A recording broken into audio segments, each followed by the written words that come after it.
সরম সরম করে এরকম সারা রাত শুয়ে থাকে। তো একটা মানুষ যদি গায়ের উপরে এরকম সারা রাত শুয়ে থাকে, তো আরেকটা মানুষ কি ঘুমাইতে পারে? তোমরা বলো। হে গাইস, কি অবস্থা সবার? সবাই কেমন আছো? আশা করছি সকলেই ভালো আছো। তো দর্শক, আল্লাহর রহমতে আমিও ভালো আছি। তো আমার স্ক্রিনে যাদেরকে দেখতাছেন তারা নাকি এবার মাঠ কাঁপাইবে।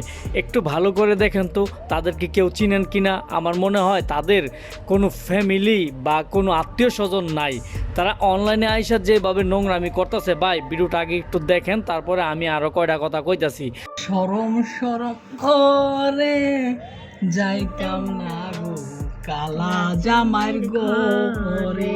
এরে ফাড়া, তোরে কইতাছি, এই যে তুই তোর বউর এমন বড় আলুর বস্তা সামনে দিয়া ভিডিও কইরা তুই অনলাইনে ছাইরা দিছস। এই ভিডিওটা তোর বাপে দেখবো, এই ভিডিওটা তোর মায়ে দেখবো, এই ভিডিওটা তোর খালা খালু যা আছে সবাই দেখবো। গাইস, এই ভিডিওটা এত পরিমাণ শেয়ার করেন যাতে ওদের আত্মীয় স্বজনরা ওদেরকে জোতা পিটা করে এই ভিডিওর কারণে।